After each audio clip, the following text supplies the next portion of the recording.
Today, I'm visiting one of the great castles of England, Rockingham Castle in Northamptonshire. It was built over 900 years ago, and throughout its history, it has transformed from a military stronghold and symbol of royal power to a domestic country house and intimate family home. Join me as I explore Montagu family connections, literary and artistic inspirations, plus I'll be lending a helping hand with some of the daily tasks which are all too familiar to me living at Mapperton.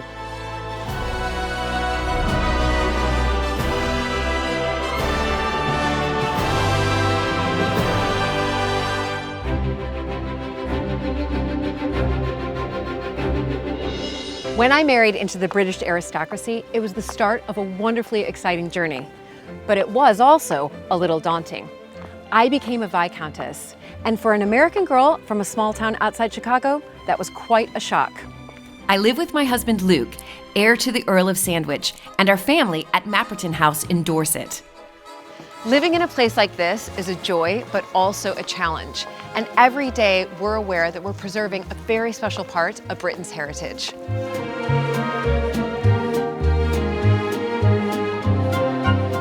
Mapperton has opened up an extraordinary new world for me, and I can't wait to share it with you all.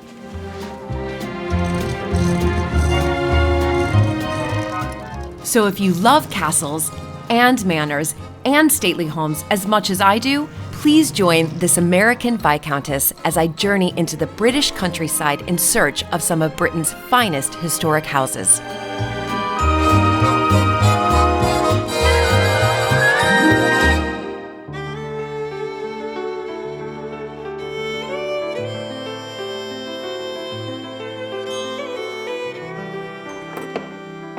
Hi, Julie. Very lovely to see you. Nice to see you. Come in, come in. Thank you so much. Coat?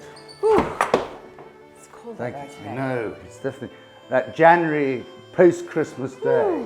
But I'm feeling the warmth in here, that's for sure. Well, come into the fire. So, Julie, here we are in the Great Hall. This is part of the original Norman castle. It was the hall that was built by when William the Conqueror. William the Conqueror. Yes, ordered it in 1067. We know that. We also know that it was in the Domesday Book at 26 shillings value in 1086. Unbelievable. So really, I'm standing on 1,000 You're years standing, of history. Absolutely. And you know, the Great Hall is, for me, is just a fascinating concept because it's really where everything happened. Is that right? Everything. Well, you've got to have a little bit of imagination because what you're in today is a Tudor construct of which is 400 years, 500 years later. Right. The original Norman Hall would have been a big barn, going straight up to the ceiling, a couple of open fires, reeds and rubbish on the floor. The king would have been living at the far end, and everyone else and dogs, and don't ask me where they went to the loo, because the smell and the feel, you've got to be sort of, it's very difficult today, it would have been quite sort of earthy. Right. It would have been twice the size. For 500 years, from the Norman conquest to the Tudor period, Rockingham was a royal castle. During this time, successive kings and queens of England visited, with some adapting the castle to their own needs and tastes. Edward I did the first makeover.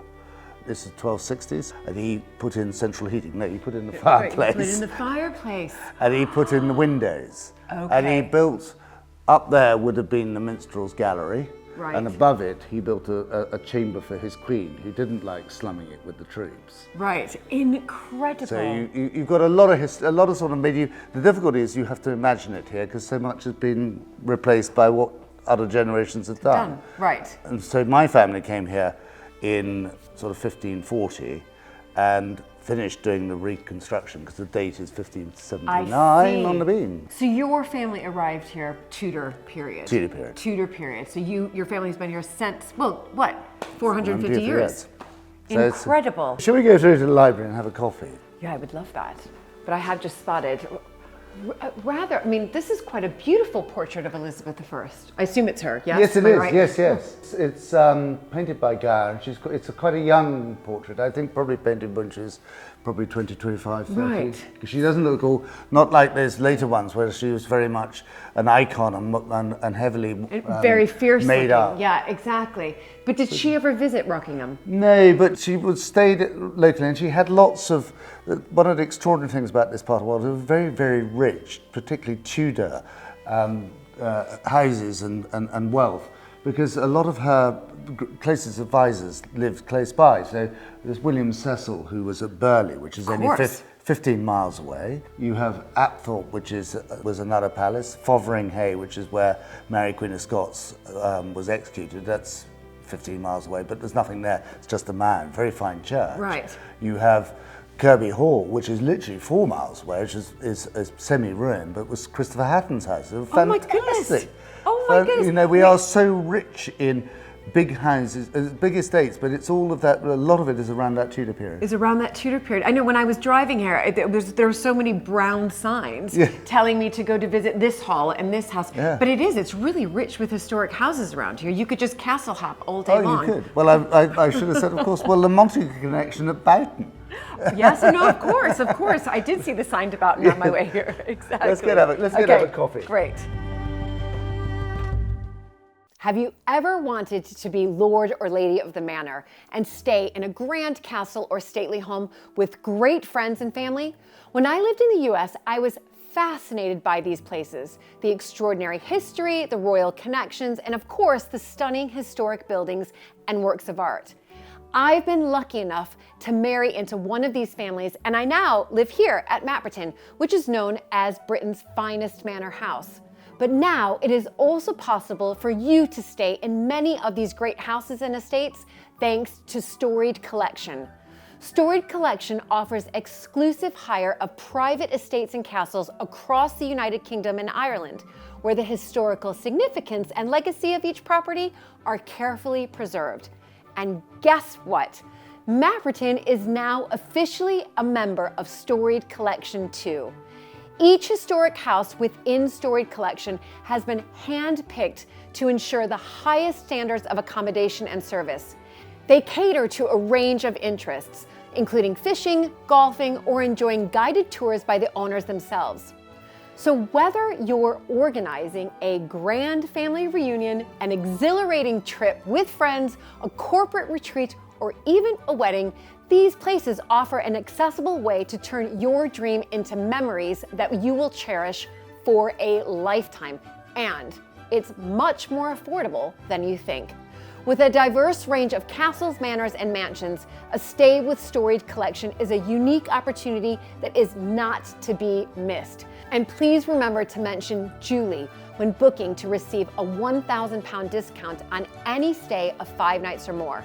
Click the link in the description below to explore and reserve the historic home of your dreams.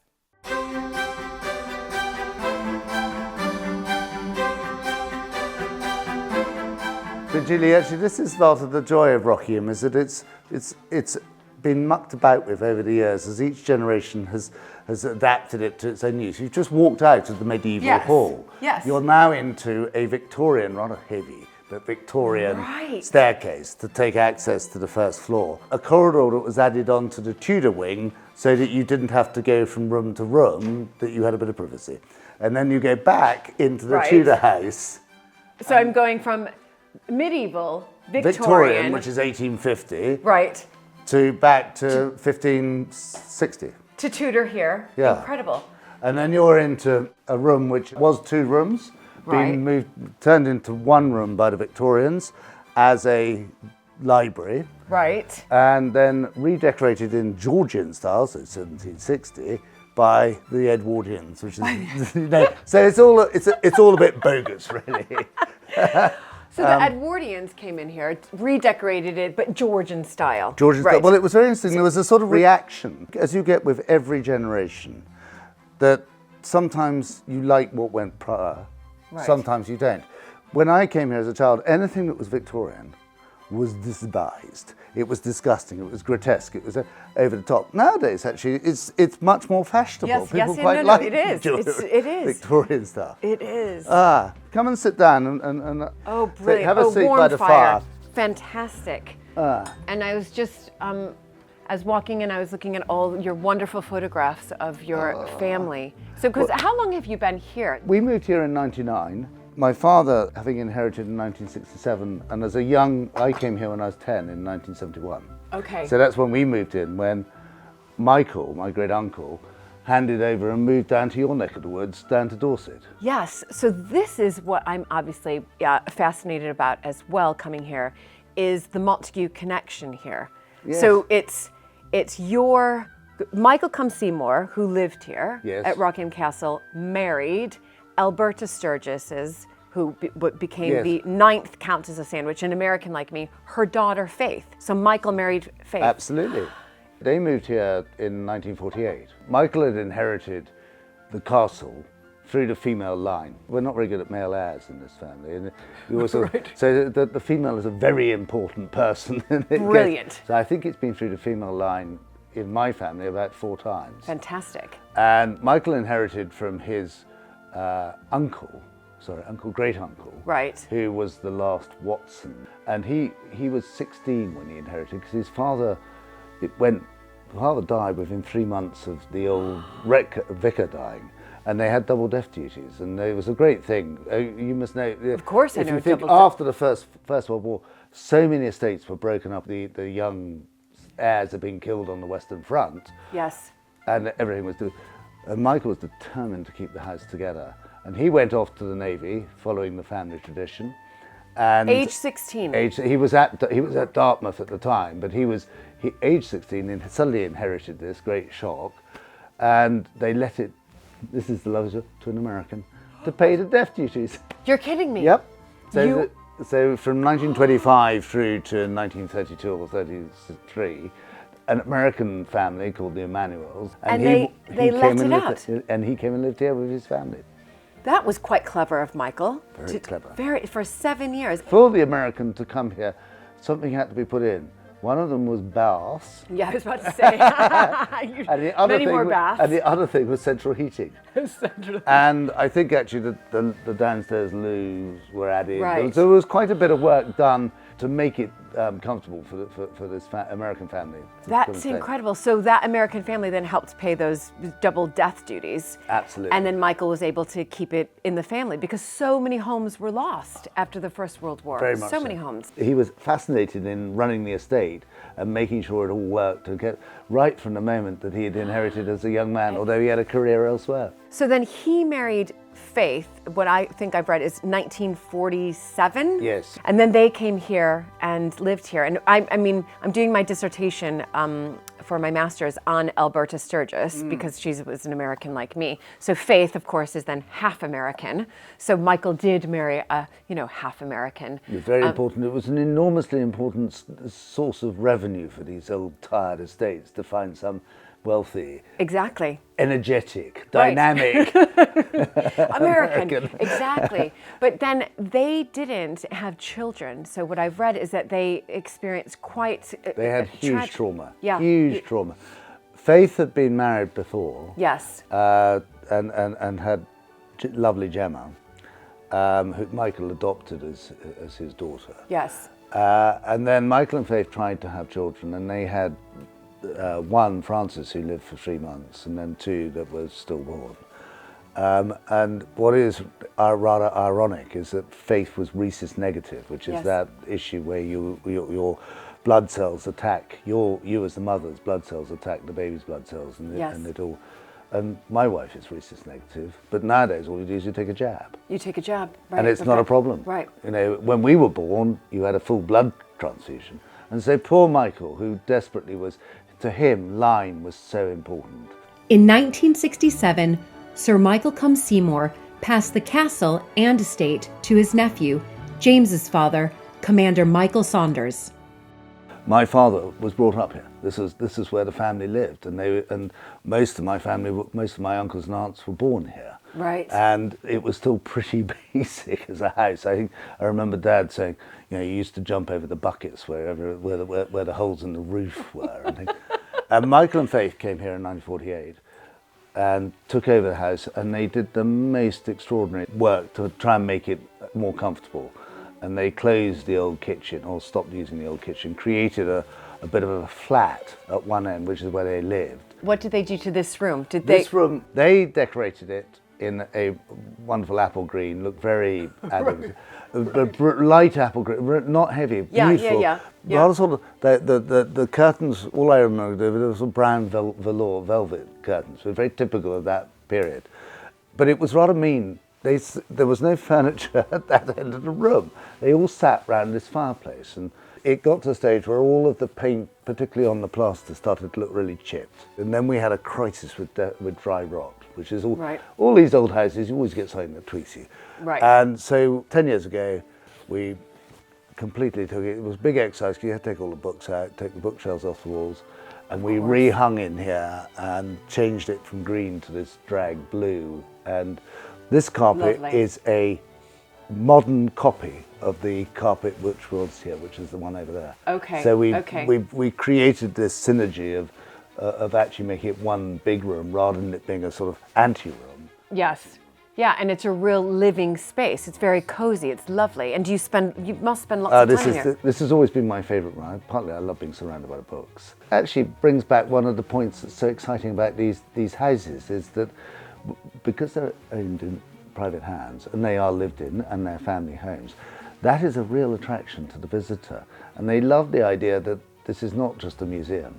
Yes. And it's, you know, and the amount of times that I've had to go around when the children are younger and sort of kick a bit of plastic under a sofa so that it's not on display. Exactly. But we've been open. This place has been open for Michael and Faith used to open it rather sort of on a Thursday afternoon because it was a half-day closing, and they would come in the Great Hall and Faith would grump at them and sort of take the money, and it was also, and then when we came here, my parents were much more commercial. So you've got I love it. This is a little bit of sort of history of the house is open. So this is Look at all these guidebooks. This is the 1950s guidebook, Right. which was written by my grandmother, and I'm not sure how much of it is true and how much is more sort of. And it's some of those good stories. You know, you look at it; it's about 10 pages, not a picture in sight. No, not a picture at all. So that's your mother did this. My grandmother. Oh, your grandmother. So this is Michael's sister. Yeah. Right. Wonderful. And then you have this was the sort of 1970s guidebook. So you know, there's the library, as it was. As it was with the green. Yes. And no furniture. And no furniture. Fantastic. Okay, so that was your father. That was the first one Dad Yep. did. Can you date that? Yeah, I can. That is 1980s. Look at this. Sort of like brilliant. cartoon sketchbook. Really. It is. Oh my goodness. Look at this. And then what about that one? This is one, well, we've actually just redone it, but this was the one that was done when we first came here. So there's some bloke with hair in the front. And red trousers. Oh, God. You know, and look at your young family there. But I've just turned to the Watsons of Rockingham page. And of course, I've spotted here Lady Faith Montague, who married, obviously, Michael Cum Seymour, daughter of the 9th Earl of Sandwich. So we've made it into your guidebook. You've certainly made it into So your pleased. guidebook. So pleased. Well, there we are. But I would also point out that it's not the only time that the word Montague appears. If you go right to the top of the left-hand page, Edward Watson. Edward Watson married Dorothy, daughter of Sir Edward Montague of Boughton. Who I think is the father of the Montague family. Yes, he certainly is. We have one of his portraits hanging at Mapperton, and it's my mother-in-law always tries to hide his hands because she says that they look like fish, so she hides them with a plant. But that's him. He's really the founding father of our family. We have another one as well. I think he handed them out a bit like sort of confetti. But we've also got a picture of Dorothy, which I'd love to show you. Oh, so I'd love to see that. Yeah, we're going to have a wander down. Absolutely. Follow me. Lovely that we're in your guidebook. Are we in the new one too? Yes, you are, definitely. Okay, good. Before showing me the painting of Dorothy Montagu, James stops off in the panel room, a room at the heart of the evolution of Rockingham. You're back in to the old Norman Hall. Right. And this is the other half of the Great Hall with the Great West Window. It's where the King's platform would have been. Actually, the window is Tudor, so we have to be a little bit careful. I don't think that that would have been there originally. Right. This is decorated in about 1670. So when I talk about Rockingham having a little bit of colour from each century, this is the Carolian Charles II room. Yes. And it was the Lewis Watson, who is his father, had a disastrous civil war and he lost both his castle and his silver. His wife was a parliamentarian. This room is a room of reconciliation. You've got all the family coats of arms. Yes. It's dedicated to the mother. And this panelling, interesting enough, is pine because oak was in short supply due to the fire of London. And the Victorians stained it to look like oak. To look like oak. How fascinating. I mean, it's just incredible what they did. So what do you use this room for today? Well, it was the Victorian dining room. And then Right. Michael Kalmsima used this Right. to hang his Right. 20th century pictures. It was a sort of winter sitting room. My father remembers coming in here to play parlour games. But this is when we have the house full, this is the bit at the party room. Right. You've got the backgammon table here, and it's the only sprung floor, so this is where the dancing happens. It's the only spring. And you sit there slightly terrified that things are going on and something might get broken. But I wanted to show you this. This is the most lovely portrait of Michael. Captures him by Maggie Hamlin. And he was a great, great personal friend of Maggie's. He really encouraged her to get going. And they knew each other intimately. And you can just see that she's really captured his spirit and his character. And can I tell you that I recognize this because we have the study of this hanging at Mapperton. We must have received that study from Michael. But it is, I mean, now for me, I've only seen the study, obviously, walking by it, and now to see the actual portrait painting is incredible. I mean, she is just outstanding. I mean, Now we wonderful. need to go and see our joint relative. Exactly. Yeah, so Yeah. we are cousins, is that right? We are. And here, I happen to know, having been to Boughton, this is Sir Edward Montagu in his finery as Chief Justice of the Pleas. And there is a picture of him at Boughton, and he doesn't look like that. He looks fearsome. No, we at Mapperton. Have you got the We have fearsome? the same exact. We share that same portrait. really Fearsome, scary. and with the ruffled collar and the hands. These are not too bad. No, they're not too bad. They don't look like fish. So there he is. Well, But I he's think- much younger in this one, and he seems a little bit happier here. Yes. But look at him being very grand and putting his Montague crest up there. I know. And But I think that's the equivalent of the signed photographs, isn't it? yeah, But but it was sort of handed out to all of the acolytes. Yeah, no, of course. I mean, it does say on off the executors to king. Yeah. Yeah, there we are, 1556 So he was, he was the executor of Henry VIII. of Henry VIII. Yeah, which is why, I'm sure, it's why we have Rockingham, because he would have, this was a royal castle, he would have facilitated the lease. He would have facilitated the lease. Because this is Dorothy, the daughter. Ooh, she looks quite fierce. So that's his daughter, Yes. right? So that means that she would be the aunt of Edward Montagu, the first Earl of Sandwich. Absolutely. There we go. We Absolutely. really are related, You are. James. You know, there's the connection. She's quite a sort of terrifying lady. But I rather like this portrait. I think the detail, I think it probably is very accurate, and that's what she looked like. Yeah. You know, there's none of that sort of Lily making you look terribly beautiful and rather sort of standardized face. That is what she looked like, Yeah. and I love the detail of the bodice. And Do you know what's extraordinary though? You know, I came here thinking, oh yes, there's this Montagu connection with faith, and this is brilliant. But I had no idea at all of this other female connection right here. shall we go and see? There are a few more relatives, as I refer to them, the portraits in the gallery. Let's go Absolutely. upstairs. Now you've gone out of the medieval hall, back into the Victorian additions, rather lighter staircase, which gave access to the gallery. To the gallery. And the gallery was originally an exercise room.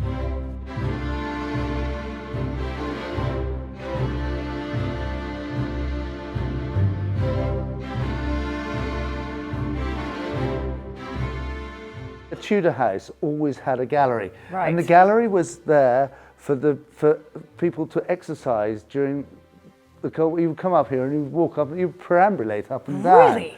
And it was originally a third as long, and then after the Okay. Civil War, when they rebuilt the castle after the Civil War, it was only built to 2/3 length, and then it would have been used by the Georgians to hang, which is all these big portraits. Yes, the sort of yes. portraits. Yet another. So it became a gallery. A gallery, as you and I would know. Yes. And then the Victorians turned it into a sitting room. In a sense, it encapsulates the sort of the story I keep on talking about Rockingham. Everything changes, and different people use it in different ways. And today is probably the room we use least, because it's the most difficult room to use, if only because of the weight of the floor, that if you ever do anything with any volume of people in here, you have to put joists underneath to Right. hold it up, because it floats. Then if we look back out the window, we've looked at how the house is used and how it's a domestic, I'm not going to say home because that's probably rather grand, but actually you look back and then you've got the old medieval castle. Yes. And we need to go and have a look at that. We Yeah. need to go and see that actually there was the defensive side, and we've still got some of that wasn't knocked down after the Civil War. Right. Well, I can already see, even just from peering up here, that you can just see the lay of the land up here. You can see why they chose Yeah, it. absolutely. Your commanding position in this with two natural valleys. It's quite obvious why they chose it. Unbelievable. Shall we wander back a little bit more exercise, possibly? Yeah. You stand here. What is it? It really is. It's carpet bowls, actually. Exactly. There we go. Perfect.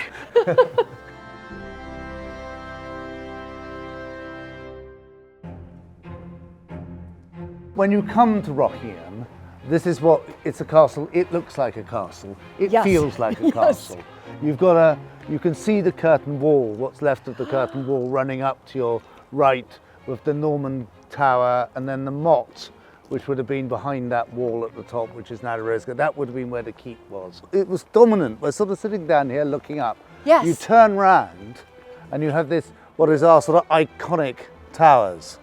But what's really interesting about them is that they're not unique. They may be familiar to you because they are identical in size to the entrance gateway, Edward I entrance gateway to the Tower of London. The only thing about the Tower of London is it looks different, is that it's got another story. So being 3 stories, it looks slightly narrower and less dumpy and Right. squat. Of course. I thought it looked familiar, to be honest. Yes. So Tower of London just has one more story. Has another story in a bit, and then the crenellations. Right. And So then it's- it's got the portcullis. But Right. it has the portcullis. And the reason we know that is that there was one plan when we were looking at trying to develop the visitor experience here, that people come here thinking this is a castle. And it looks like a castle with this wall, and you can see it dominates yes, the landscape. yes, of course. But you walk through and it's like a stage set. Well, where is the medieval bit? Well, it's sort of gone and moved on. We thought at one stage it'd be quite fun to put the portcullis back, and we needed to have a template. So we sent the maintenance team down to the Tower of London because they've got a portcullis there just to see if the mechanism. And then they did the dimensions, and they're absolutely identical. So obviously Edward I had one stonemason and one designer, and he used the same footprint everywhere. Same But you can blueprint. with the That's same blueprint. incredible. But you can see here's the groove of the portcullis. Oh, yes. Sadly, you haven't got it hanging down, and you can see where the winding gear. Oh, of course you can. Yes. Incredible. But we sadly decided not to do it. Actually, I thought it was becoming a little bit too much of a film set and rather ridiculous. But actually, the main reason we didn't do it is that you can't fit the winding gear. We've had it sitting proud of the crenellation. Okay. So that idea failed. But it is a medieval gatehouse. Of course it is. And It's it sort of gives you a wonderful. wonderful impression as you walk in. Oh, it's fantastic. Then you're in and you sort of, And you imagine coming in on your horse or your carriage. It all sits up there. And with the flag right there. Yeah. Oh, it's very good. The flag's flying rather well today. At least you've got a bit of a breeze. I know, its flag's looking fantastic. So you get a sense of arrival. Why did they choose this site? Yes. What was so special about this site? Why here? You can see it so clearly when you get to the edge. You can't see anything over the wall. No, you can't. You're It's climbing very up protected. towards the wall, and then you get this extraordinary view. Look. The Welland River running through the middle here, and you see the site, and you can see how it controls. You can literally see mile after mile. I mean, this was the perfect spot. So in front of you, you see the whole evolution of time of the castle. You have the love cross it. gable of the old Norman Hall. And you know I was saying it was twice the length. When you were inside, I said it's the whole length, and you can see it. It was an enormous tied barn. Yes, absolutely. The medieval castle, essentially that big Right. building, the curtain wall, which would have gone all the way round, and you would have been protected. Yes. In 1544, James's ancestor, Edward Watson, was granted the lease to Rockingham from the Crown and set about transforming the medieval castle into a Tudor home.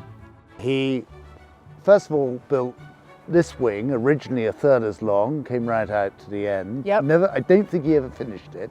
Built the wing going that way, put the bedrooms in, so you've got the bedrooms on the first floor. Yes. With the gabled end. Yes. And these three wings connecting to the curtain wall. And then you've got equivalent wings going up the other side. It's absolutely fascinating hearing James decode the phases of building here at Rockingham. The English civil wars during the 17th century divided families, and like the dissolution of the monasteries in the century before, destroyed so much of England's architectural heritage. Lewis Watson, who was the grandson of Edward Watson, who got the lease on the castle, he entertained James I. He bought the freehold of the property in 1620 and was a successful royalist. His second wife was a Manners, who were parliamentarians and lived at Belvoir Castle. So he hedged his bets. He sent his silver to Belvoir to be safe with his brother-in-law, while at the same time flying the Royal Standard here, thinking he was safe in his castle.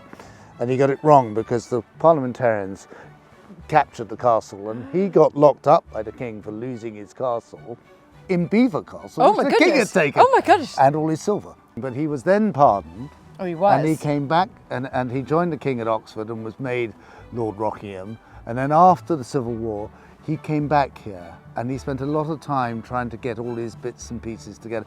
But he built this little building here and lived in here while they rebuilt the rest of that. So that's a rather pretty restoration Yes. building. 1665, I can see. On the date is on the drain pipe. Yeah. And then you get the Victorian additions. You've got the gallery staircase that's been Oh, tapped yes, on which there. were tacked on there. Yes. And then the flag tower, Yes. which was put there to balance the fact this wing's not as long as the one on the other side. see. So it's not this.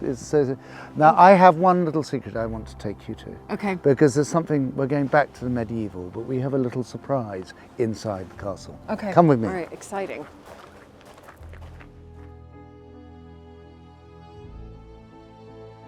This is a house with all sorts of different bits and different quirks. Well, there's and a lot different... of doors. That's why I'm getting Oh my confused. God! I'm getting you get confused. You get completely confused. So you come in, and so we're now getting into the service wing by turning left, and Right. here you have you've got the colour scheme. You're still in the old hall. That's the butler's pantry. The bell pools. Oh, I love those. But Brilliant. They're all a bit broken, I'm afraid. Tower bedroom, tower dressing, tower bed. I love it. And then Love you it. go out of the old hall. There's the wall. So this is That the is wall. that's the wall. So how Oh thick my it is. goodness. So you're out now. You're going into that first gable. Those Yes, pointies. yes. And you have All making sense.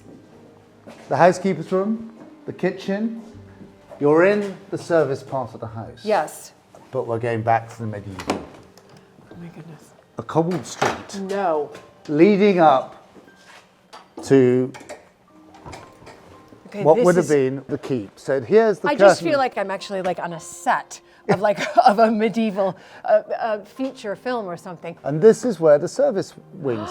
So you Can would we- have had your brew house, you would have had your we walk through store. it? Of course you can. Yeah, can I walk on this? Yeah, you can walk on these So things. it was just where all the storerooms were. Well, yes. it was there's the kitchen, which I just showed you. That's the ready-use larder store. There would have been brew house, woodshed, bakery. The bakery is in here. And then that building at the end, the Victorians turned from a house into the laundry. Incredible. And it's if you've got a moment, we'd love to show you. It is the project to do. And so this is the problem child. It's a wonderful building, but it epitomizes the problem of owning a historic house. There are always going to be areas which need work, and this is probably the worst description of needing work. It's watertight, Yes. it's dry, Okay, well, it's that's safe, brilliant. which is great. It also, you've got to store today's commercial course. stuff. I was These are Santa's postbox. Exactly. The pumpkin.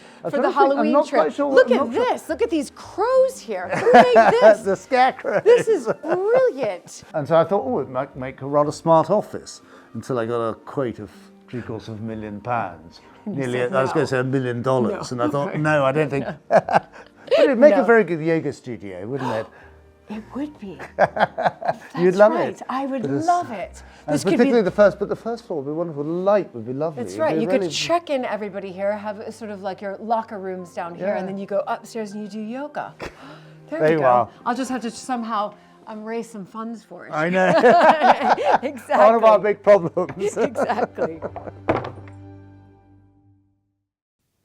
Built after the Norman conquest of 1066, Rockingham was a royal fortress, a symbol of Norman power and a strategic stronghold between North and South England.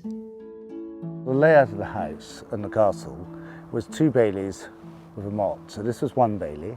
Right. And the other bailey we'll see as we go around the corner. And then this was the motte with the mound, not here because this is the spoil. And there would have been a moat. The moat would have come round. So that is, Yes. this is the moat that would have gone round the keep to act as the defence. So if you think course. of Windsor, Yes. Windsor is exactly the same design as Rockingham. It's the same designer built Windsor that built Rockingham. And so the keep would have been here with a motte originally on top with a wood stockade, and then it was stone. And it was you can imagine, you see the dominance of that course. keep. And it was there until the Civil War. And then at the end of the Civil War, the parliamentarians said that these places could not be refortified. They knocked them down. Here at Rockingham, you get a real sense of how vast the castle complex would have been. In the 1670s, Lewis Watson, the son of the fellow who was here during the Civil War, basically came and he created a 17th century terrace garden. So you come up, every Yes. level is slightly different, Right. and they're all about 5 steps. And then they've created there's a sort of pleasure walk that goes up the side of this mound. But if we go up to the top of the mound, Wonderful. by the bandstand, you can look over and see the layout of the old keep, or the old fortifications of the keep, Right. which are turned into a Victorian rose garden.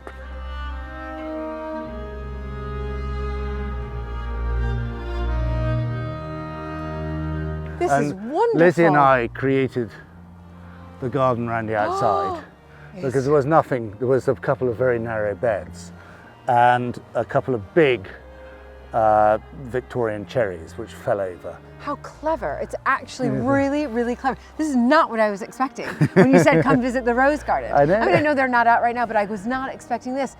This is And sensational. then the round bit is where all the gun ports were. And then if you go this way, Yes.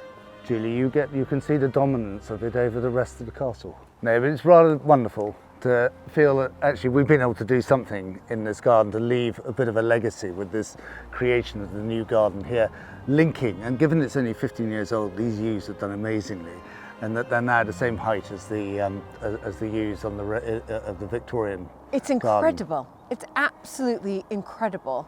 And I like what you said. It's just, it's always adding on, every generation, adding on to what is already there, but putting your mark on it. But leaving a little bit. Yeah, leaving a little bit. I will definitely have to come back here in June, do you think? The end of June, the best weekend, the end of June, beginning of July, is when the roses suddenly come out. We're not a rhododendron azalea garden, we're limestone, but roses love this place. But roses, it's all about the rose here. I love it. There's a long list of tasks that need to be done every day at Rockingham Castle. I'm meeting up with caretaker Pete Smith to lend a hand. Morning. Hello! I'm ready. Good. You ready for it all? I'm Let's do it. I'm so excited. Let's do it. Okay. Which so way? To the right. Pete lives on site here at Rockingham, tending to the fabric of the building and making sure everything is shipshape each day. Okay, there you go. All right. You're in. There's a lot of keys and they're heavy as well. Yeah. So, and you carry them around all day. All day, just in case we need a key. All right, what's the plan? So, head down this way. Yep. We'll do the fire. Check the fire, make sure it's still lit. Put a log on it. Yeah. Then through to the panel room, naval lobby, library, stone passage. How many steps are we going to do? Around about 20,000 today. Great. Just in the castle, we're going to do Just in the castle. 20,000. Yeah, just in the castle. So You if don't have to leave the castle to get your No, no. daily amounts No, in. up and downstairs. Incredible. So the first task is to stoke the fire in the Great Hall, and there's quite an art to it. It's warmer in here. A lot warmer. A lot warmer. Fire goes 24/7. The fire goes 24/7. It does in the winter months, yeah. Oh my goodness. We'll go for a smaller log first. Okay. So if you pick up the front one, Okay. Oh, And I then- like this little gate here. that goes like that. That Please goes like watch it. this. Yeah, so it's leaning up. Oh yeah. Okay. If you do it the other way, it smokes. Oh yeah. No, we don't. I Yeah. know about that. We don't want that. Yeah, we don't want smoke. No. Okay. So. all That's right. it. Like a little Yeah. bit more or here? That's it. That's good. Is that really? Yeah, that's it. Okay. Okay. Bang on that. And that's you're just going to do this throughout the day. Every time we walk past, if it's burnt down, we'll put another log on. Incredible. So this And we'll just bring some stays more on. logs in later on. Right. That is brilliant. Okay. Fantastic. All right. That's done. Okay, so as we're walking around, we'll check all the lights. Yeah. I know make all sure- about light bulbs, Yeah, Pete. make sure no bulbs are blown. Yeah. But do you? I mean, every day you must find one. Every time we've got to walk around with your head up. Don't walk around with your head down. All right. Okay. So we can take this one off the list. This one's off the list. Great Hall ticked. Done. All right. Whoa, this is dark. Yeah, Well, this is really dark. just on the Okay. right-hand side. On the right-hand side, which there's like a lot here. Yeah, the bottom one. Bottom. We'll go for the bottom one. Mine's like there's. And then the okay. next one, And the next one. and the next one, and the next one. So And you've the got, next remember, you've one? got to check all the bulbs. All good? Yeah, I think it's all good. All right. What about shutters? 2 bolts. Yeah. Lift the 2 bolts up. 2 bolts up. Yeah. Okay. Whoop. Oh, it came not out. right out. Let's put that slightly in and just turn it. Never gonna be invited back. I'm just, okay. Up, Okay. turn, drop it Okay. down, and folds. Yeah. Which way? Like It that. folds in. Yeah. Yeah. And then it fits in. We have And these fold as again. well. Fold again. And then it goes into that. And then it goes into that. I love these. Fold it again. So fun. I'm sure you're much. I know that you're super fast at this. I know I'm taking my No, time, it's but all right. I just don't want to break anything. Tick off the list. Tick off. Next bulbs room. So next is the library. All 4 lights on. All 4 lights. Yeah, all okay. 4. 1, 2, 3, 4. It's interesting. Press the button. Yeah. So you've got button ones. We don't have. I like the button Yeah. style. Security. I really like the button style. Wish we So had because that. we've not got visitors today, Yep. we can leave the blinds down. We can leave the 'cause blinds it stops down. the sun coming in and fading the furniture. Exactly. There you go. Right. Some have got buttons, some haven't. Some haven't. Yeah. Yeah. All right. And then your last one, And I'm checking bulbs. What about those bulbs there? they're non-usable. Oh, they're decorative. Yeah. Brilliant. Right. Bulb. All bulbs. All bulbs are doing. Stone passageway next. What were So there? before we 13? go then, Julie, what we need to do, conserve electricity. Oh. We need to turn some lights off. Oh, all you off. do? All off, 'cause now Unless you've we've got opened the windows. visitors. Yep. Yeah. Great. Again, checking the bulbs. Yeah. Oh, yeah. I forgot about that. Yeah. Thank you Make sure all the bulbs are on. for the reminder. And then More of a this. bolt at the bottom. Mm-hmm. Yeah. Pull that up. Turn it. Button. Yeah. Push. Okay. No, Okay. You got it. That one's a hard one, obviously. Then fold. Okay. This one. And here we go. This is all very familiar. but takes quite a while. I think it even beats how long it takes to draw all the curtains at Mapperton each morning. Check bulbs. Check bulbs. Did I check bulbs in there? Yeah. Just checking those. Yep, all look good. Yeah. Okay. You know, I wanted one to be. I know. I know. They're up. You've Come done tomorrow such and about 5 or 6 will You've be done out. such a great job. Done such great. Okay. Okay. Here we go. Shutters. Yeah, shutters again. Okay. How long have you been here at Rockingham? 4 years and 4 days. Oh, it's quite lucky. Yeah. 4 years and 4 days. Yeah, yeah. All right. And before that? Before that, I was in the army. I was in the Household Cavalry, No. Blues and Royals. What? Yeah. Oh my goodness. So how many years were you doing that? I joined in 1976 and I left in 1992. That is a long time. So can I just ask, did you have to wear the It's helmet yeah and plume the plume? and cuirasses And you or did- breastplates, people Right. call them. Did riding school. Riding school's good experience. Garter service at Windsor. Yes. Escorting from Incredible. Victoria Station to Buckingham Palace. How many times have you been sort of inside Buckingham Palace, as in the gates? Oh, inside the gates? Yeah. Too many times I can't remember. Right. Too many times you can't Yeah, remember. yeah. That's incredible. What I need to do is go upstairs now and raise the flag. Okay, here we go. So, through the door, put the light Ah. on. Light on the left-hand side. More steps, though. More steps. More steps. So we're at the moment, we're Yeah, on what are we? 1,929. Okay, I'd really like to get to, we're going to get to that 2,000. 2,000? 2,000. Oh, easily get to 2,000. Easily, but this has been quick, and we've already Yeah. done 2,000. Yeah. Okay. You've only got another 18,000 to go. Exactly. I just got to stick with you all day long, and I'll get there. So we've got 56 steps to do. Here we are. This is halfway. What? Well, 2/3. We're going to So go. we've got the gym. Now we're going further up. Oh my goodness. Okay. All right, here we go. No wonder you're in such great shape, Pete. Keep going. We're hanging the flag. This is the flag. This is the ladder we're going up to hang I the love flag. it. Okay. So- Do you have a fear of heights? No. Okay, that's good. Have you? No, I don't have a fear of heights. I have a fear of cows. Do you have a fear of cows? No. Why a cow? No, I just. The only good thing about that, there's not many cows up here. I know. I haven't. So we'll be all right going up I there. know. I know. So I'm fine with So you'll be heights. fine? Not with cows. Unless there's a cow up there. But I don't think there is. Unless you knew about my fear and you stuck Yeah, one up put there. one up there. Right, I'm I'll come in. up now. And there's no cow. There's no cow, that's good. Just a height. No, I don't have a fear of heights, luckily. I love this. This is incredible. Right, Okay, I've never. never raised a flag? Never. Never. No, never. Do not let go of the ends. Okay. If we let go of the ends, you know what we've got to do? No. Shimmy up the flagpole to get the Okay. rope. Oh my God. Okay. Or we could lower Oh. it down. What we And need what to is- do, By the way, what is this flag? this is the griffin, This is the griffin. the family griffin. The family griffin. What we've got to make sure is it's the right way up. Oh. We don't want the griffin upside down. Have you done that before? Yeah. And put the Union Jack up wrong way as well. Okay. Being ex-military, that didn't go down well. Okay. The griffin. So there's the griffin. Okay. That's the top one. So we unhook them. Okay. I'm going to keep hold. I'll keep hold. Okay, I'll keep You keep hold. hold of that. I'm holding So, this. Yeah.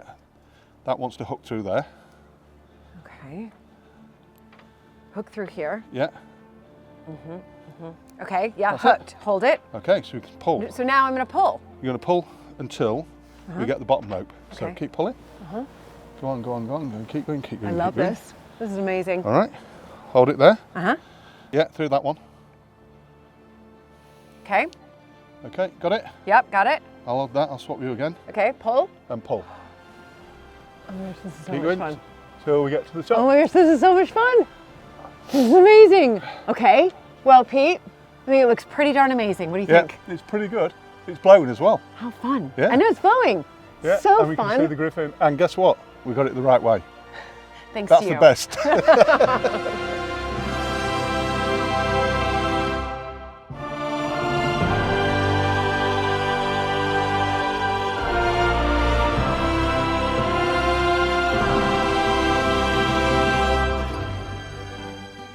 To celebrate the 950th anniversary of the founding of Rockingham, there are a series of events and festivities planned. And over the past 2 years, a group of embroiderers have been stitching the castle into the history books. Taking inspiration from the world-famous Bayeux Tapestry, which illustrated the Battle of Hastings, the Rockingham panel tells its own story. Hello. Hello. I was told I might find all of you here. Oh my goodness. This is the place. This is where it where happens. it's all happening. This is where it happens. This is incredible. So we started in October 2019, and we're just in the last few stitches Oh now. my goodness, really. this is brilliant. You know, what's so wonderful is that, of course, embroidery, when you visit historic houses and, of course, Rockingham Castle, there's embroidery everywhere. Everywhere you look, there's embroidery. It was such a wonderful sort of pastime. It is. And it's wonderful that you're, bringing it up to the 21st Absolutely. century. And this really is, even though it has William the Conqueror ordering Rockingham Yes. to be built, right down here we have 2021, which is when it was due to be finished, but COVID obviously has delayed it, with a COVID symbol and a little mask, and it's going to be ready this year. This is brilliant. So who came up with that clever design? Our wonderful Gail, clever artist. that is very, very clever. So you have William the Conqueror, obviously. He Is that is, right? Yes. This is his crowning, Okay. his coronation. He was crowned immediately, so he could, because the coronation is the important part, so he could begin to take control of the rest of the country. And to do that, he ordered castles to be built throughout. And Rockingham Castle is one of those one of them, castles. of course. That's the date along there. It was 1066 is the famous date of Yes, the battle. of course. 1068 to 1071. That is the building of the castle here. But of course, originally it's a Motte and Bailey castle, because here we're on an escarpment. We were in a forest, surrounded by woods. Yes. Very high up, so the remnants of the Motte and Bailey Castle is now the Rose Garden. It's now the here. Rose Garden. And the last half of it is the modern day Rockingham, with these Edward I's Yes. round towers. Round towers there. And we have the Wonderful. we've got the family here. And you've got, oh my goodness, yes. So this is Yes. James in Yes. his Lord Lieutenant outfit. 2 daughters, Henry the son and Lizzie, standing telling us all about the castle. How fantastic. That is brilliant. And who's on the horse over there riding into? That is from the Bayeux, so we've linked it. Yes. We put the traditional Yep. horse there in the modern park to link the panel together. Fantastic, with the flag, riding with the flag, which I've just hung. So yeah, it was wonderful. It was breathtaking. How brilliant. Can I just ask, what kind of stitching is this here? Because It's called the Bayeux stitch, but it's couching.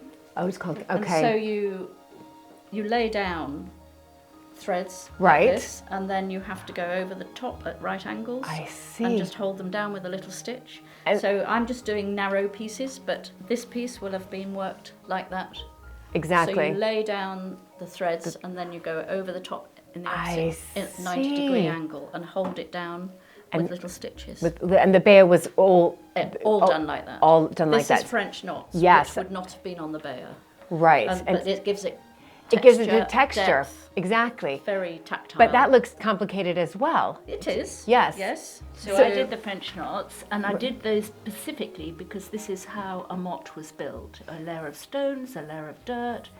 I should have counted how many knots. Yeah, I would know. love to know how many I did. It took, I don't know how many days. Several. So you do let people give a stitch, is that right? We do.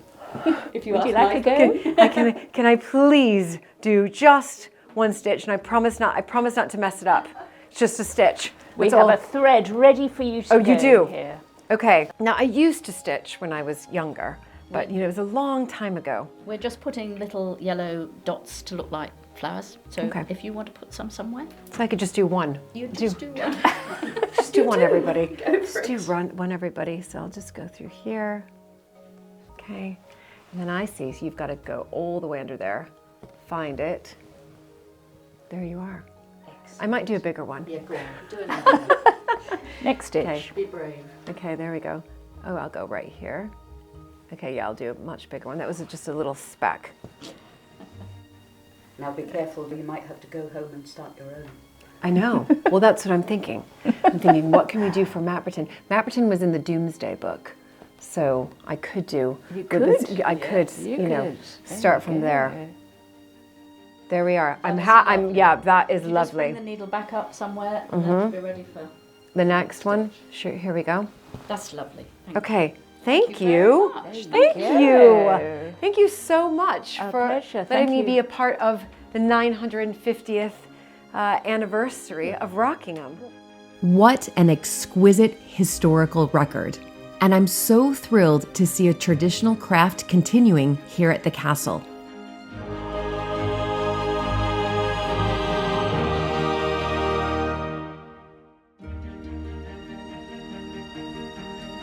Hello, Hello, I'm Julie.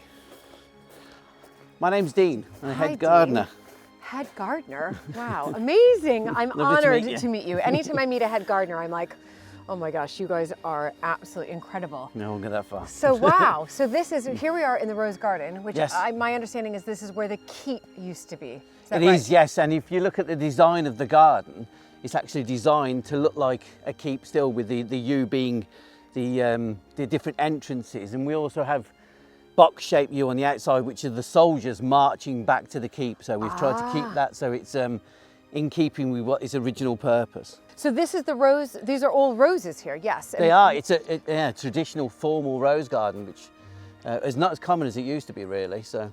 And so But tell yeah. me what you're doing now. And are these, can I ask, because I know a tiny bit about roses, are they new roses or old roses or a mixture? They're a mixture. They're a mixture. They are old style hybrid tea roses, which we Right. don't really use that term anymore, but these are the taller, larger flowering varieties. So, Right. Yeah, there is a Brilliant. mixture of all different things.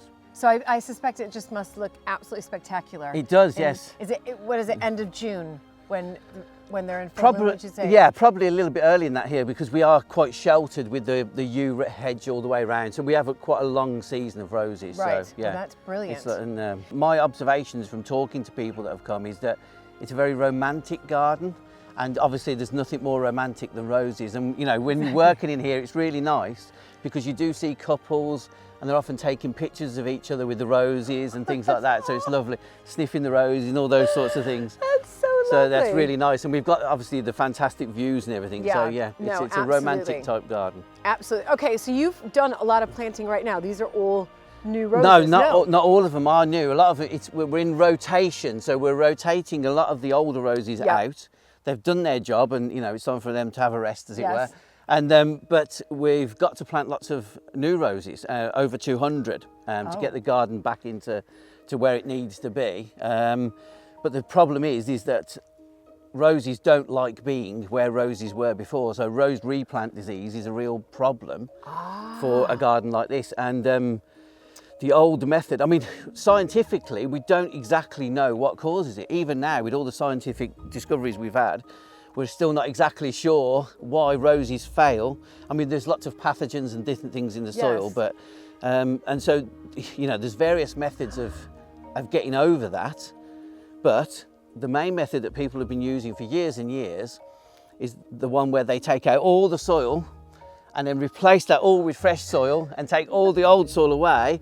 And the problem with that is it's not only back-breaking, it's a lot of work and it's a lot of cost, but also it's not very ecologically sound No. either. And so what we're doing, and hopefully successfully, is doing a slightly different method, whereas we're planting them in recycled cardboard pots. So you're going to actually, you're going to put in the cardboard Yes. with it? Yeah, that's right. So it's... I've never heard, is this something new? No, it's not. It's not No. new. As anything in gardening, there's no such thing as a new idea. But mostly, it would be something I would recommend somebody to do if they were doing one in a border.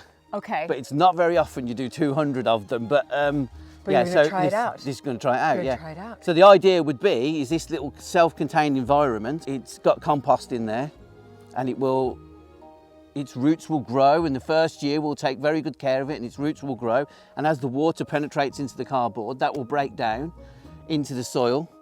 And then the first tentative roots will go out into the old soil, and hopefully, because it's bigger and stronger by then, and we've taken care of it, It will be able to withstand any attack, just as the old roses do. Fantastic. But all the cardboard as well, it's recycled from things that we brought in the summer, from the different packaging. So Brilliant. it's all good, and the compost we made here ourselves in the woods. So oh my gosh. all Okay, so good. yeah. So it's local and it's Yeah, it's that's it. recyclable. It's fantastic for the environment. All of that, right? Hopefully, yeah, and hopefully, I wouldn't say it was completely work-free, but I think it's a lot less work than digging them all out and replacing them anyway. Yes. But what we want to do is make a round hole, and so we can drop it straight in.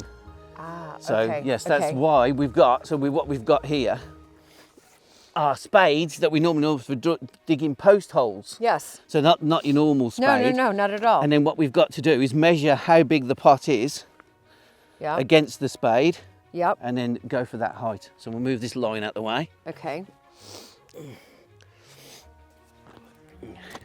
So if I do this one and drop her in, then you can have a go at the other one. Okay. So Wonderful. Okay. it's all part of the process. So what we want to do, we want the edge of the pot, that's quite good actually, we want the edge of the pot to be just The same above, height, yeah. Oh, just just above, above. because we don't want too much of that old soil to go into Yes. that. Okay. So, and then we just backfill. And then you backfill it. And basically, the other thing, there's no firming down, there's no Stomping on it. stomping on it, we're not going to move any roots. And That's basically, it. we're going to let the weather do the job for us. Yeah. So what will Brilliant. happen there is that the frost and the wind and all those things will go in and compact that soil, you know, firm it back round Exactly. the pot. And then we've got a lovely growing environment. The only thing I would say is taking care of it is that you've got to remember, until the cardboard breaks down, it's in a pot. So you've Right. got to water it as if it's in a pot. Ah. Yes, Okay. so yes. you've got to be So careful you've with got- the watering when it starts off. Right. So you've got to. Okay. So where would you like me to make my mark? So if you only go, they're about 18 inches apart, Okay. so quite close, but because it's a rose bed, we want it nice and full. And if you want to have a go there, Okay. and bearing in mind, you're trying to make a round hole, Yeah. A round hole. a over round here. hole, yeah, so you've got to be, yes, more straight down the sides. Okay, There's yeah. lovely Rutland clay there for you. That's right. Exactly. Okay. I'm going to make this round hole. Oh, she'll feel it once we've done 200 of these. Yeah. Is this only your first two? No, we've done a whole bed over there actually. So, Have you? but I've got a very good team as well. They'll be here helping Yeah, me. because I can already feel this in my back. So do you Yeah, do that's right. yoga? I don't think I'd like to do it all on my own. No. No.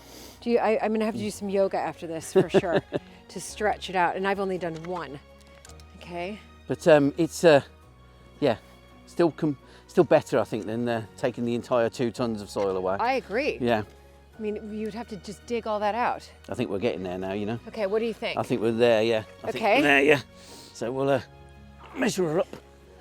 The only other thing as well you've got to be careful of is that the pots don't get horrendously wet, because then you haven't got a pot, more of a mush. Okay.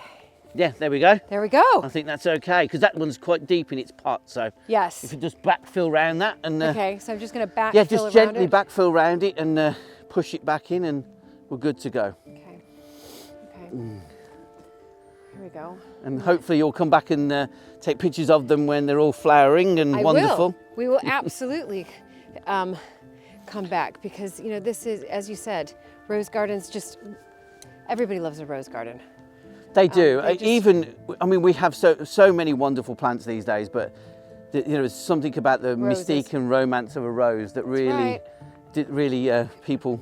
All right. What do really you think love. here, Dean? I think that's good. Yes, do you think that? I'm Are you happy happy with that. Are you yeah. really happy with that? You Yeah, I am. promise me? Yeah, that's good. Yeah. Okay. Okay. So we shall remember that one.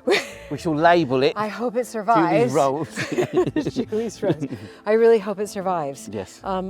Brilliant. But listen, how fascinating to be able to do work like this that also is environmentally friendly. Good for Hopefully, the soil. I think we all have to think that way now, you know, and Yes. it's even if you're working in ornamental gardens, you've still got to, you know, lessen the impact environmentally. And of course we are growing things as well, so, you know, that's good for the Yep. environment, No, everything, of course. everything that we grow. But yeah, I mean, and also it's finding new ways to keep the landscape the same. You know, the old rose gardens are important. People love to visit them, and I think, you know, I'm very passionate about like keeping these rose gardens going and making them, taking them into a new age basically, but also keeping that mystique and romance. So. Of course, and making sure that people, when they come back to Rockingham, they can, you know, that's take right, their photo, embracing each other in front of a rose here. Well, we do have people that have come here for years, and they've come back and they say, you know, we had our wedding here, or we had our wedding anniversary, and you know, they like to look at the roses and remember those times. Yes, so, of course. It's very good. Brilliant. Well, thank you, Dean. This was incredibly educational. Thank you. And I am looking forward to coming back here and seeing how Julie's rose is blooming. How it's blooming, yes. Exactly. We should definitely mark it off. Brilliant. All right, thanks, Dean, okay. so much. Thank Take you. care. Bye-bye. Out of the winter chill, I head inside to the warmth of the Great Hall to meet Rockingham's archivist, Basil Morgan, who has kindly looked out for some fascinating documents from the time when Lady Faith Montague and Sir Michael Cumseymour lived here in the mid-20th century. So Basil, how long have you been the archivist here at Rockingham? Next year it'll be 30 years. 30 Not years. all as archivist. It started as a guide, but most of the time as archivist. Most of the time. And has it been just fascinating over the past 30 years what you've uncovered? Absolutely, yes. Because being an historian anyway, I used to teach at Uppingham School. Right. So the whole history side interests me a lot, yes. With Michael Cumseymour, did he keep a lot of his correspondence, his letters, journals, as well as Lady Faith? Very much so, yes, he did. She wrote to him, she was a regular correspondent. Her husband, the fourth baronet, she wrote to him all the way through the war, virtually daily, whether he was up in the Orkney Islands or whether he was at the Battle of Jutland or out in the Black Sea rescuing Tsarist. They were incredibly correspondent, and he somehow managed to get letters back virtually every day to her. That's incredible. Heaven knows how the system works. Yeah, no, exactly, but it worked. And then with Faith, were you able to uncover some of her letters? Because they were married in 1947, is that right? I think it was, yes, just after he came out of the Navy. Yes, exactly. The interesting thing about Faith is her connection with the novelist E.M. Forster. I've read that, yes. Who was a very big novelist before 1914, really, most of his novels, and they were about the Edwardian upper class, casting a fairly cynical eye over them. And we've got a lot of letters, about 70 altogether, that Forster wrote to Lady Faith. It started off when she had written a short story, and Forster was a great pal of her father's. So he said, well, send it to Forster, I know Forster. And we've got a letter where he writes back saying what it's like as a short story, being quite gentle with her. Yes. And writing back and saying, well, it's a short story, so you've got to be pretty concise. You haven't got much space, you know. Right, and from that, a friendship base. And he came and stayed here very often. Did he? Yes, he often came here to stay for Christmas. In the end, he was inviting himself. Can I please come for 3 or 4 days? Yeah. So they really forged a friendship. They really Faith did form a friendship, yes. Can I touch these? Yes, by all means. Brilliant. In fact, I think, yes, that's the one you're looking at is the first one. I can see you've numbered them. Yeah, the very first one, commenting on her short story. How, it's just wonderful just to see his Absolutely. handwriting His writing is fairly readable. Yeah, it is fairly readable. And then his signature here. Yes, I should like to come to Rockingham and to see you and Sir Michael. It is very kind of you to suggest it. Sure. How brilliant. And this went on until, I think he died in 1970. It was very, very lengthy. Certainly, best part of 15 years. How brilliant. He says here, could I come on the 25th for a couple of nights? So yes, he really did invite himself by the end. I generally spend Christmas, it sounds like by itself, in Buckingham, but he's asking if he could come. And he always left something behind. He always has to write a letter, or she has to write a letter saying, we found your pen you left behind. Or we found your, he always seems to have left something behind. Whether this was hoping he could pick it up the next time, so next, I don't know. Oh, this is so brilliant. And then what do we have here? Well, that's something I just found, or I just noticed, an impression of Forster by Lady Faith herself. I'm just reading a little bit because the thing that comes out is Hinchingbrook was the family seat. So that's where the first Earl of Sandwich lived up until my husband's grandfather, so that would be Faith's brother, sold it in he sold it in 1955 and then bought Mapperton, which is where we are now, another historic house in Dorset, in 1956. But Faith lived at Hinchingbrook, which is 15 minutes from here, I believe, really quite close. So anytime I read anything or spot anything with Hinchingbrook, I'm really, of course, interested. And I just, if you don't mind, if I could just read something that I've just spotted. Our family home, Hinchingbrook, was only 15 miles from Cambridge, where Forster, a fellow of King's College, Cambridge, had rooms and was now living. He and my father were old friends, but had not met for some years. We drove through the great Gothic main archway and pulled up at the front door. During the war, Hinchingbrook was a hospital. And after the war, my brother, to whom the estate had been transferred, that would be Hinch, my husband's grandfather, found himself forced, partly for economic reasons and much to his regret, to sell the property. I'm going to get quite emotional here. Anyway, because it's just, it's one of those things that it's the family home, and then you just found this and you read this. And in 1962, the Huntingdon County Council bought the house for a comprehensive school. But in December 1955, that's when he sold it, the great house was empty and deserted. Before entering the house, I took Forster onto the terrace where Charles I and Oliver Cromwell once fought as boys. We stood on the terrace steps and admired the great semicircular bow window, the royal arms and initials ER on it in honor of Queen Elizabeth's visit in 1564. We then wandered across the lawn to see the medieval nunnery and from there into the main house. It was dark and lonely, but beautiful. Every room shuttered, and we looked at the furniture and pictures by electric light. Some of the furniture had been taken away, but most of the family portraits, the Hogarth, the Leleys, and the Van Dykes, still hung on the walls. Our tour took an hour, and Forster had not said a word.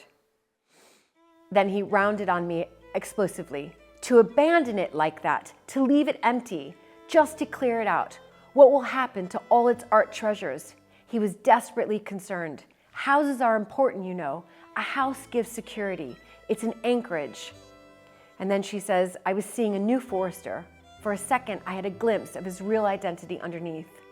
And late that night, I wrote in my diary, the shade of Mrs. Wilcox, Howard's End. To her family, it was only a house, but to her, it had been a spirit for which she sought a spiritual heir. I'm so glad you found this copy, because I will immediately have to send this to my father-in-law, who grew up at Hinchingbrook. So Hinch's son is my father-in-law, the 11th Earl of Sandwich, and he grew up in Hinchingbrook. And I think these few paragraphs here really do sum up how I think we feel as a family, the sadness around losing Hinchingbrook House. But anyway, Basil, I just want to thank you so much. This has, I think, made my day. Good. I'm actually, I'm going to be just thinking about this the rest of the day, but I literally found that 10 minutes ago. It's catalogued, but I was looking through the Forster files for the letters. Right. And suddenly found that, and I thought, is that by Lady Faith? And it's signed by Lady Faith. Yeah. Incredible. So thank you. Not at all.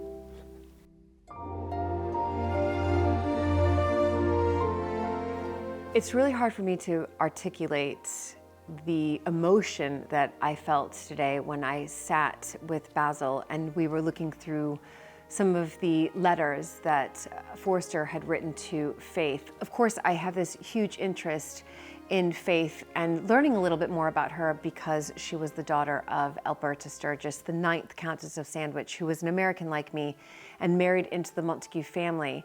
There was a whole range of emotions that overcame me when I started to read her memories of really the first time that she met Forster, and she brought him to an empty Hinchingbrook. Of course, that's my last name, Viscountess Hinchingbrook, And when I started to read, really the sadness around that and the regret of having had to sell Hinchingbrook for economic reasons, and there was a real sadness that I felt, and I was overcome by emotion. But I'm so happy that Basil was actually able to find that. But for me, it was a sense of sadness and a sense of really remembrance of how these historic houses went through so much over the last century. Some survived and some were able to stay in the family, like Rockingham Castle, and some weren't, like Hinchingbrook, and they were either demolished or, like Hinchingbrook, made into a school. It was just wonderful to be able to read that account. It's believed there's been a church on this site at Rockingham since the 13th century. But after the destruction of the English Civil War, in 1650, it was rebuilt. And, just as with the castle itself, each generation has added to it since. There's something quite wonderful and really magical about coming into a church, but in particular this church. This is the parish church of Rockingham Castle, and it lies just beyond the castle walls. It was a lovely walk to come here, but I am here for a purpose, and that is to find the memorial that was made and created for Michael and Faith and their 3 young sons who didn't make it. So I'm here searching that out right now.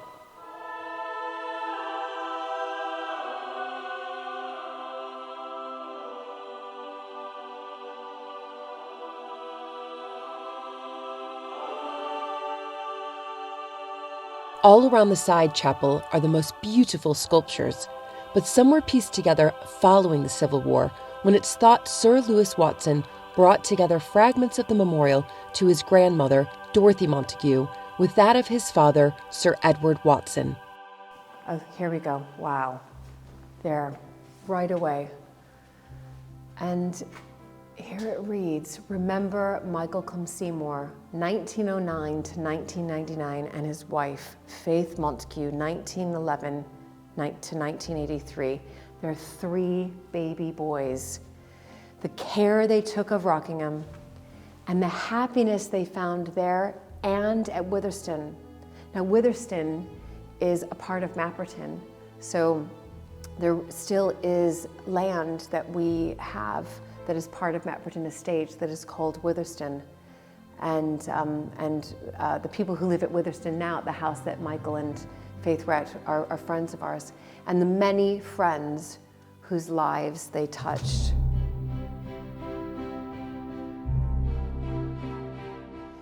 And what I really love here is that Faith is memorialized here alongside her husband, Michael, but also she's memorialized here next to actually one of her relations.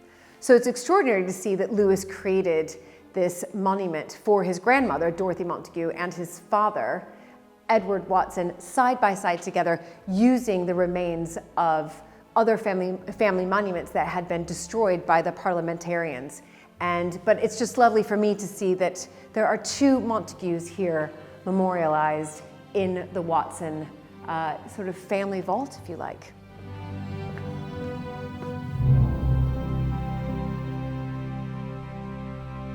When the Norman castle was transformed into an Elizabethan home in the 16th century, the room every fashionable house needed was a long gallery.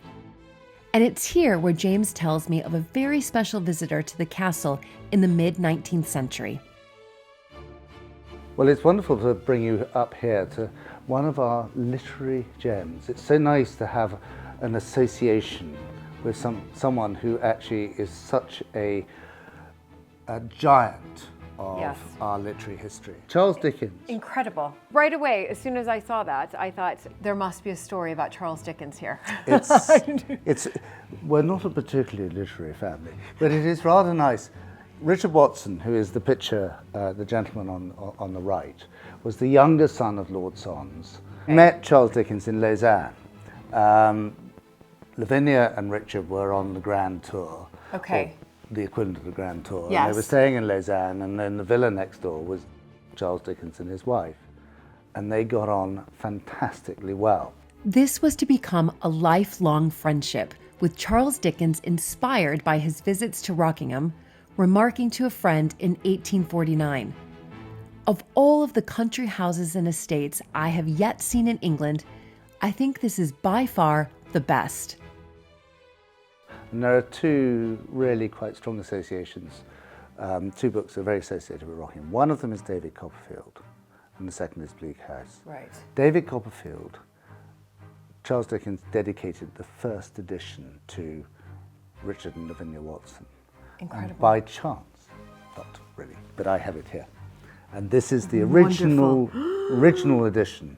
And there's a wonderful story with it, which I only really, if I'm honest, I only discovered when I got the book out today, because I bothered to read the letter in the flyleaf, that Richard and Lavinia's children loathed Dickens with a passion. They were far from liberals, they were high Tories, Right. hunting Victorian landowner gentlemen who did not like anything that sniffed of any liberalism. And they sold all of the Dickens memorabilia. You're kidding so me. all the letters went to America. All of the books, anything that was associated disappeared. And this one appeared in a bookshop with a book dealer in London in 1902, and it was bought by the third Sir Michael. So Michael Campseymour's grandfather, Wow. who was married to Watson. So 52 years later, in one sense, after it was signed, it was found. And it came back. And the bookseller contacted. Yes. Right. And there's a lovely note in the letter, sort of saying this obviously very important because it's got the private dedication. Absolutely. Look at it. It says, affectionately inscribed to the Honourable Mr. and Mrs. Richard Watson of Rockingham, Northamptonshire. As a token. As a token of such, so what's that? Regard and friendship. Yeah. This token Charles of Dickens. Charles Dickens. So he was really, really close to Terribly Richard close. and Lavinia. Yeah. And when he came to stay, some of them were relatively short, some of them were slightly longer, and he said a total of 20 days here. And he took inspiration from his husband. He staged plays for the benefit. Now, who did How he do? fun. I know. Well, So- we've got a playbill here. And would he stage them here in the Long Gallery, do you think? He certainly did one of them. They were staged here. Amazing, But he amazing. also staged another set. We're in the panel room. How incredible. I'm just taking it all in that Charles Dickens was here. But and there was a play. This is a wonderful, brilliant. But this is a wonderful room to entertain. in. Yeah. It creates its own atmosphere. It does. He was such a showman, but he was always the lead actor.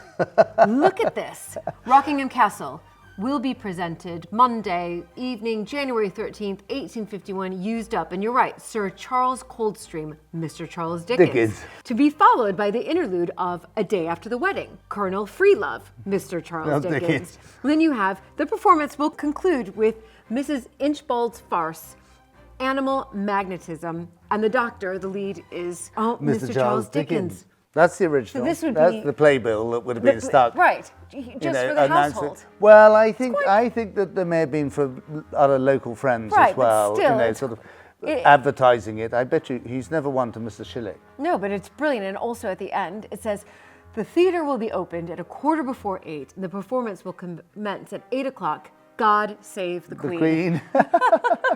So he used Rockingham as an inspiration, and he was actually very accurate in terms of some of the descriptions of the rooms and some of the characters. So Mrs. Rouncewell, the housekeeper, was a very accurate description of the housekeeper here at the time. Right. And I've got we're sitting in the Long Gallery at the moment.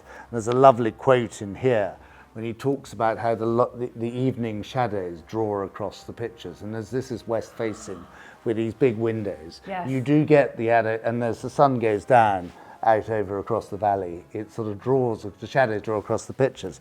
And describing the portrait of Lady Dedlock over the fireplace opposite us, he says here, but of all the shadows in Chesney Wold, the shadow in the long drawing room upon my lady's picture is the first to come and the last to be disturbed.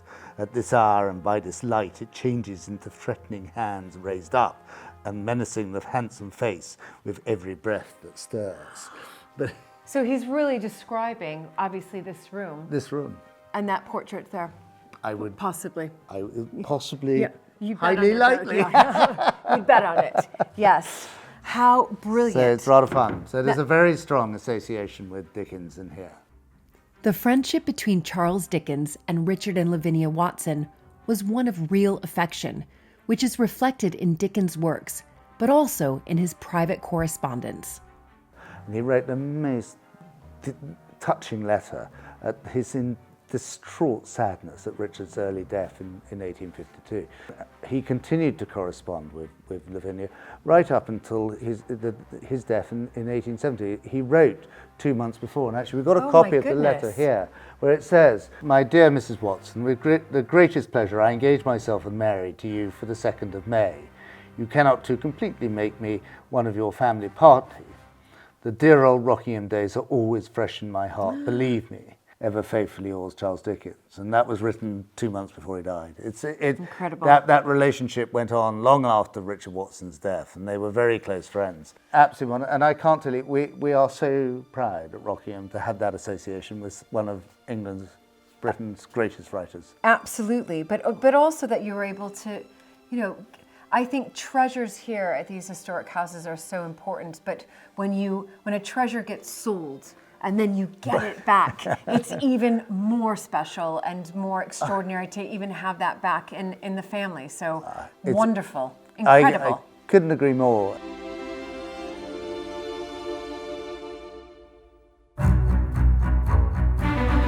Each generation at Rockingham has left their mark on the building itself, but also out in the surrounding landscape. To mark the 950th anniversary of Rockingham and the year of Queen Elizabeth II's Platinum Jubilee, James is planting trees across the estate and finding inspiration from those who have gone before him. So, Julie, this is a plan of the park and land holdings at Rockingham in 1815.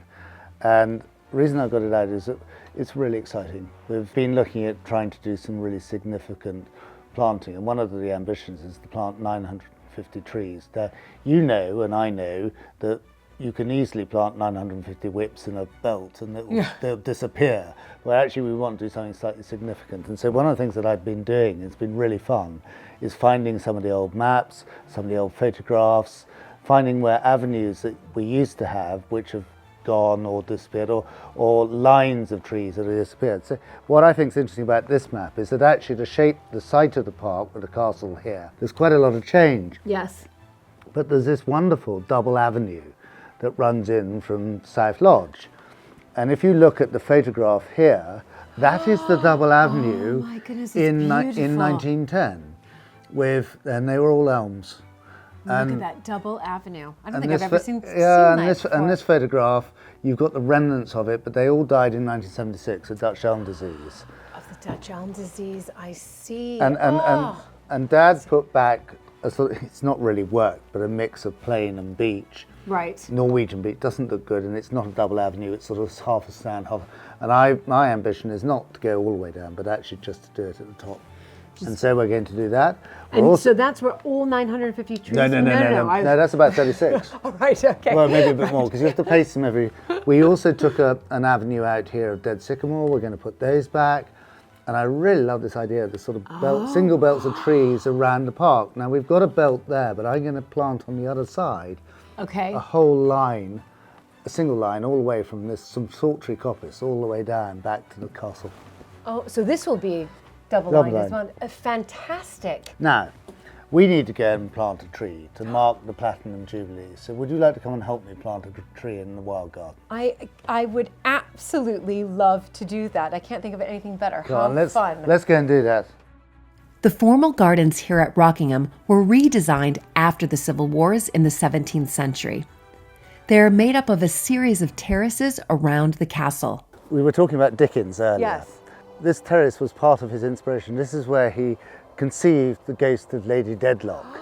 And this elephant hedge, we always say, we call it the Ghost Walk, or we call it the elephant hedge, because it was, I think, more regular in the 19th century, and it got somewhat misshapen. But actually, it looks like, if you look at it closely, it looks like elephants. It's wonderful. Well, we don't know how old, 400-year-old It yew hedge. absolutely does.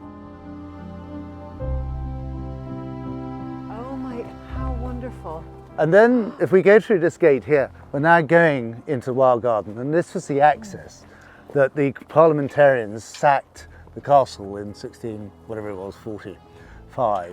Right. And they came up this ravine, And they went over the wall. and they climbed over the wall. Well, I think Lewis Watson was lying in his bed thinking he was safe as houses inside his castle. Walking through an historic garden like this, you realize how fashions and tastes change. By the end of the 18th century, formal terraces were being supplanted by the desire for natural-looking gardens. Lady Faith Montague and her husband, Sir Michael Cum Seymour, did much to revive the gardens when they lived here after the Second World War. Both Michael and Faith adored the Wild Garden. This was where their passion was, in planting trees, in recreating it.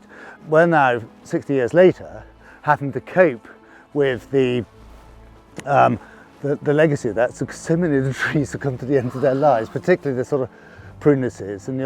So Lizzie and I are having really good fun going around filling the gaps and taking out some of the older trees. There used to be a whole line of beech along here, which was much earlier, but it's now given me the opportunity to plant underneath here. We won't benefit from it, Right. but the next generation will. But so this is where some of the 950 trees will be planted. Very much so. Fantastic. And looking at them, Wonderful. we've already started. You can't see them. Well, there's a stake there. We lost two big beech here, so we put a couple of specimens in.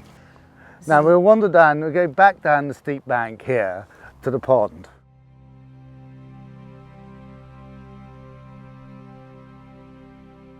And you've got, so this is where the wild swimming happened, Yeah, which you this is so where I love. would love to wild swim. And there was a series of fish ponds down below us here.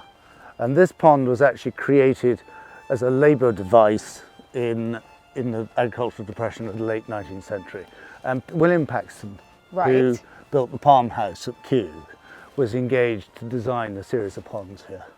And there's a spring up on the bank just below that very tall sequoia that I was showing you earlier. Right. So And then it comes through here, and you'll find, if you look carefully, you might see the ladder, because it got thrown in.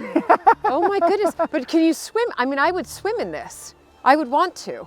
No, I would. Well, I would. You're in here into about leaf litter about that deep. Okay. Beautiful though. It is rather peaceful. And It's beautiful. very- And I it's- love that there's that little bench that we passed. Yeah, it's difficult to imagine at this time of year. You know, you're deep winter and everything's in hibernation. You come in spring, in the summer, and this is just a sea of different leaf colours and things. And a lot of it's down to Michael's and Faith's brilliant planting of the mix of the trees. You have different greens at different contrasts. Yes. And it just has the most wonderful, as you say, until the midges come. Until the midges come. Exactly. Oh, I know about them. Now let's go and plant our tree.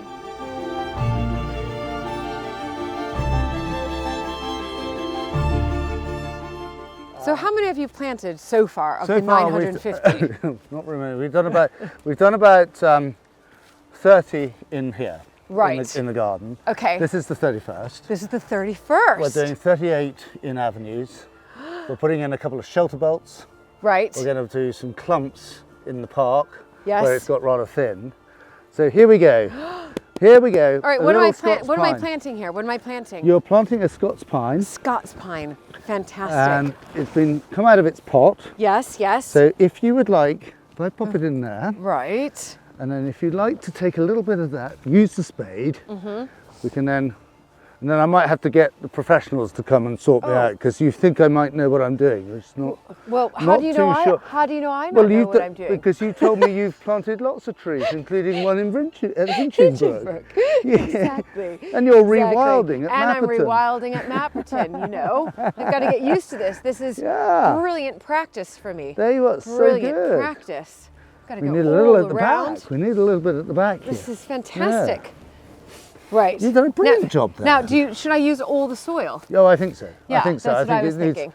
I'm Wanted sort of to make half sure. tempted. I might tip it up into that. Well, yeah. Why don't you could do that? Because I'm kind of getting to the end. I of- think you've done with the I digging think, bit. I think I've done with the I spade. think it's not. Fantastic. Top it up. Look, it's lovely. Yep. I'll get Gary to come and sort it out. He'll probably dig it out and do it again. That's what he did last time. I'm still going to always remember that I planted it. Don't let me know if Gary does that. No, I won't. There we are.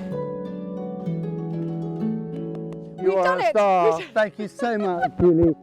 Thank you, You James. planted my 31st tree I for the love 950th of Rockingham, the Queen's Platinum Jubilee. Isn't that just wonderful? Part know. of the Queen's, and we'll register it with the Queen's Green Canopy. That's right. And Thank I'm going you to so remember much. this day forever. Ah, brilliant.